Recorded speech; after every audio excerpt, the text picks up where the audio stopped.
Bon, ben, on est ensemble, Catherine. Merci d'être là aujourd'hui avec moi pour témoigner un peu de ton expérience avec Cocorico. Si tu veux bien, avant que je te pose quelques questions, je vais présenter un peu ta plateforme, juste grosso modo pour que les personnes qui consultent la vidéo puissent comprendre un petit peu le contexte. Donc, vous avez fait une première consultation sur les politiques de la famille, des aînés, saines habitudes de vie, album de famille. C'est super beau, les photos, votre bannière. J'ai bien aimé, la découvrir avec une vidéo qui est une annonce du maire qui invite les citoyens. Puis, vous avez des super beaux thèmes aussi là, que j'ai pu voir, là, transport, et mobilité avec, beaucoup de propositions, des citoyens, et des belles images, des belles questions. Donc, peut-être avant de commencer peut-être l'entrevue sur les questions plus officielles, comment vous avez aimé votre consultation avec la politique MADA, sur ce thème-là? Ben, en fait, c'est ça. Nous, on travaillait sur une refonte de notre politique familiale des aînés, des saines habitudes de vie de la ville de Bromont. Et notre consultante, qui vient de Espace Muni, avait conçu un questionnaire qui était beaucoup plus euh, dirigé pour un outil comme SurveyMonkey, pour ne pas nommer une autre plateforme de sondage. Mmh. Donc, nous avons décidé tout de même d'aller de l'avant avec Cocorico parce euh, on avait adhéré à la plateforme pour un autre projet qui n'est pas encore arrivé à ce moment-ci. Donc, on a dit qu'on l'utiliserait pour notre album de famille. Puis, étonnamment, ça l'a super bien été, même si la consultante avait vraiment pas fait la rédaction des questions pour la plateforme Cocorico. Au contraire, ça s'est vraiment bien déroulé avec l'ajout des photos, des vidéos. C'est beaucoup plus vivant, c'était beaucoup plus fun. Ça l'a fait 155 questions au total, par contre, mais c'était quand même assez facile là, à remplir puis à installer dans la plateforme. Ça valait vraiment la peine. Ouais, c'est très intéressant de voir cette étude de cas-là, un petit peu ce cas d'usage-là. Puis, au début, avant là, d'adhérer à Cocorico, quelles étaient les problématiques un petit peu au niveau de la participation publique, les enjeux que vous aviez à Bromont? Mais nous autres, principalement, Cocorico nous a séduit au-delà des priorités, des fonctionnalités de sondage. C'était au niveau de la consultation publique. De un, on avait une consultation sur la révision du plan d'urbanisme qui s'en venait, mais il y avait aussi, et toutes les villes municipalités sont aux prises avec ce phénomène-là, c'est les groupes privés qu'on a sur Facebook majoritairement. Pour certaines municipalités, c'est des spotted. Nous, c'est vraiment un groupe privé qui s'est formé et la voix est très, très, très, très forte au niveau de 5, 6 citoyens. Puis, on perd un peu la perception. L'algorithme du groupe Mmh. est plus favorable que pour une organisation comme une ville. De un, de deux, ils sont comme dans leur chambre d'écho. On comprend un peu comment fonctionne l'algorithme de Facebook, mais ça fait une perception extrêmement distorsionnée de la réalité. Donc, c'est un peu beaucoup pour ça qu'on est allé vers Cocorico, étant donné qu'il n'y a pas d'algorithme, que la modération se fait par vous, qu'on peut avoir des propositions des citoyens sans que ça soit biaisé par une machine ou des citoyens, des fois, qui sont mal intentionnés, qui veulent pousser un agenda particulier. C'est vraiment les deux principales raisons pourquoi on est allé vers votre produit. OK, super intéressant. Donc, dans le fond, c'est des problèmes justement qu'on retrouve dans plusieurs municipalités comme vous où on entend beaucoup de bruit sur les réseaux sociaux, beaucoup de polarisation. Donc, comment avoir une discussion qui est constructive, qui est vraiment de façon à faire avancer les projets au lieu de chercher la chicane, on pourrait dire. Puis, Oui. dans le fond, est-ce que vous aviez, c'est comment que vous êtes venu à nous sélectionner là, tu sais, à décider d'adhérer à notre solution là? Mais Comment parce ça que s'est vous fait êtes pour vous? sympathique. On vous a rencontrés plusieurs fois, autant l'urbanisme, les élus, les coms. On allait au Civim, on allait dans des Ouais. congrès, on vous rencontrait. Puis à toutes les fois, on tripait sur votre produit. Puis on se disait tout le temps, bon, mais quand est-ce qu'on va aller de l'avant? Puis Mmh. ça, c'est une des questions que d'après moi que tu étais pour me poser. Ouais. Malheureusement, on finit par vous choisir parce que là, on a une grosse consultation qui s'en vient. On est dans le jus, on est dans le rush, on a de la misère à apprivoiser votre produit. Vous autres, vous nous soutenez, mais Ouais. on est dans des deadlines pas réalistes, là, tu sais, Mmh. bon, c'est ça qui est arrivé. Puis, ben, parce que nous autres, on avait confiance, on aimait la façon que vous présentiez le produit, on l'aimait, le produit une fois qu'il était présenté. Fait que c'est Mmh. vraiment là que le déclic s'est fait. Puis à partir du moment où là, il y a une occasion, une opportunité qui se présente, ben là, on adhère au produit. Puis là, après ça, on trouve plein d'utilités dans le futur pour Mmh. l'utiliser. OK, puis malgré les deadlines ou à ce niveau-là, est-ce que l'outil est simple assez simple d'utilisation, même si des fois, il y a une consultation qui arrive, comment a été votre, expérience au niveau du montage de la plateforme, du support de l'équipe pour C'était pouvoir très simple lancer? d'utilisation, très, très simple d'utilisation. Les outils que vous nous fournissez, autant la formation live qu'on a là, c'est Stéphanie, je crois, avec qui j'ai ma formation. Oui. Mais la dame qui était là, c'était formidable. Puis ensuite, elle nous laisse beaucoup, autant un tutoriel, puis il y a une autre formation en ligne qu'elle nous laisse, que je suis allée consulter.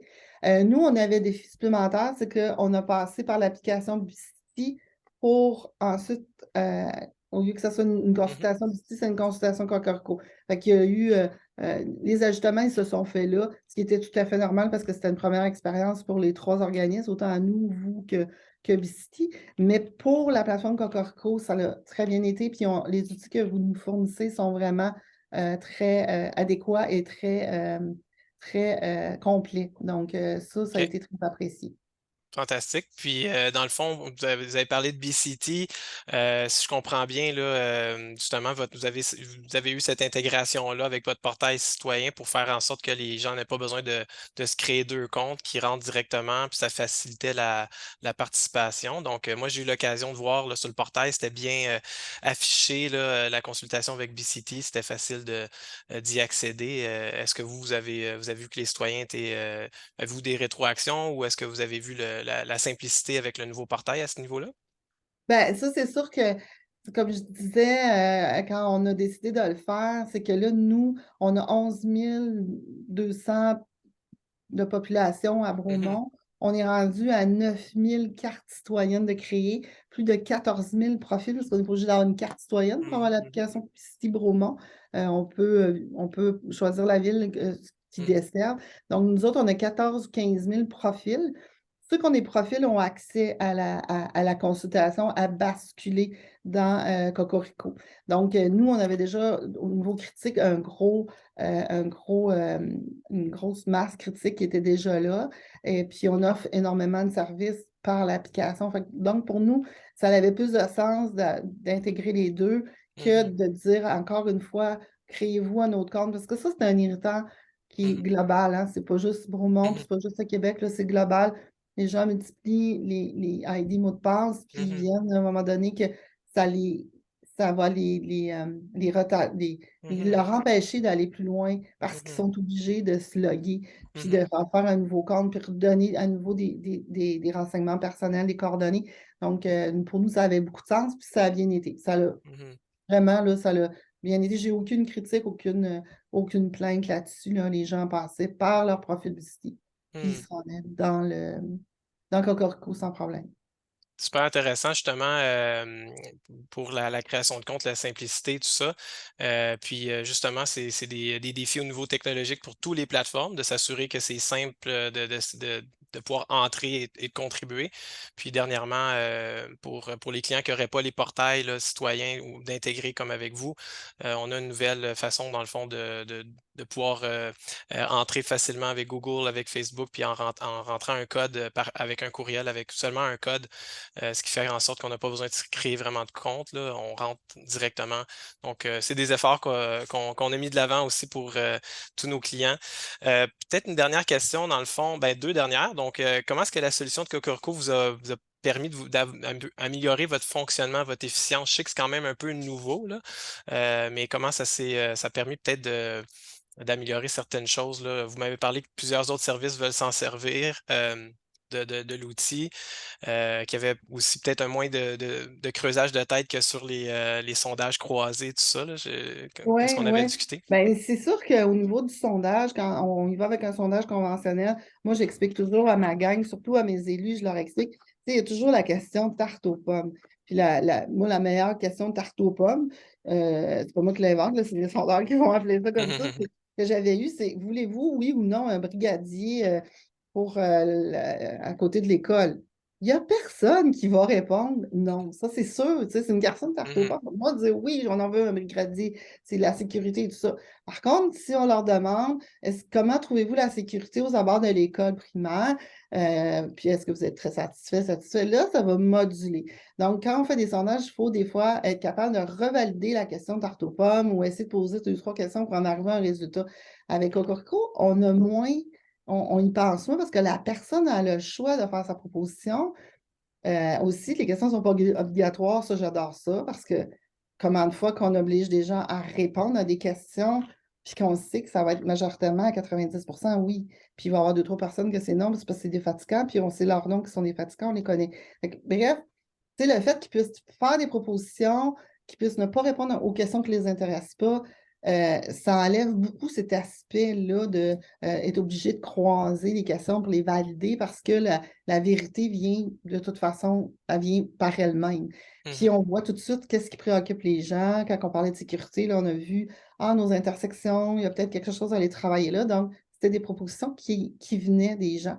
C'est pas des propositions comme sur Facebook où là, il y a quelqu'un qui propose quelque chose, puis là, il y a 50 likes, ou il propose quelque chose, puis il y en a 4 qui ne sont pas d'accord. Il y a juste du monde qui disent qu'ils sont d'accord ou pas d'accord. Donc, c'est pas blessant, c'est pas agressant pour la personne, il n'y a pas d'irritant. Donc, ça, c'est Mhm. très, très apprécié. Le fait aussi qu'on puisse lâcher n'importe quand le sondage, qu'on puisse y retourner à notre gré sans que les réponses qu'on avait remplies à 155 questions, on n'avait pas à faire à ce que ça soit très apprécié, ça aussi. Donc, nous autres, au niveau de la consultation publique, on trouve que c'est un outil qui est très, très, très puissant. On a essayé un paquet de choses, on a essayé des rencontres citoyennes, on a essayé des rencontres d'information, des portes ouvertes, mais le haut le haut de tout ça, là, le principal est de plus en plus évident que c'est Cocorico. On va rejoindre les gens où on veut, quand ils le veulent, alors qu'ils le veulent. Il n'y a pas de puis ils peuvent s'exprimer. C'est puissant la façon qu'ils peuvent s'exprimer parce que les gens peuvent voter sur leur proposition. Donc, c'est vraiment intéressant au niveau du volet participation citoyenne. C'est vraiment un gros plus. Ben, c'est super parce que justement, j'allais poser la dernière question, pourquoi recommanderiez-vous Cocorico? Mais je pense que vous avez bien répondu avec ce qui étaient les points forts, dans le fond, que vous aimez bien de notre outil. Donc, ben, finalement, ben, c'est super intéressant. Puis peut-être une dernière astuce pour les clients au niveau des stratégies de communication. Est-ce que vous avez des conseils ou ben là, vous avez dit avec BCT, vous aviez déjà votre intégration, puis les gens ont pu bien participer. Est-ce que vous avez deux, trois trucs que vous avez utilisés pour partager votre consultation? Ben, en fait, c'est pas nécessairement relié à Cocorico, mais au niveau d'album de famille où on devait rejoindre la famille, les aînés, les ados. C'est sûr qu'on a dû être multidisciplinaire au niveau de comment aller rejoindre les gens. Mhm, Donc, c'est sûr qu'il y a des gens qui sont présentés à des kiosques avec du papier, mhm, malheureusement, mhm. pour faire remplir Oui. certains sondages. On avait mis sur nos grosses affiches qui annonçaient le sondage, on avait mis des petites boîtes comme des petites boîtes de suggestions. Ça n'a pas été Mhm, utilisé, mais on mhm, l'avait. On mhm, avait mis une ligne dédiée avec un numéro de téléphone. Ça non plus, ça n'a pas été mhm, utilisé, mais moi, je dirais que je suis privilégiée. Je travaille dans une ville où les gens sont très, très branchés. Moi, j'ai des utilisateurs, justement, avec leur application, qui arrivent avec leur téléphone. Madame Marianne, 86 ans, qui vient me voir, puis que c'est ma nouvelle amie quand elle part parce que j'ai tout arrangé son téléphone. Je suis vraiment privilégiée. Notre Ouais. population est très branchée, mais on avait quand même pensé à des clientèles qui étaient moins aptes à ça. Mais tout était autour de Cocorico avec des QR codes, beaucoup. Mhm, On a utilisé beaucoup les QR, ça c'est sûr. Mais puis on a utilisé nos outils de communication, un appel automatisé.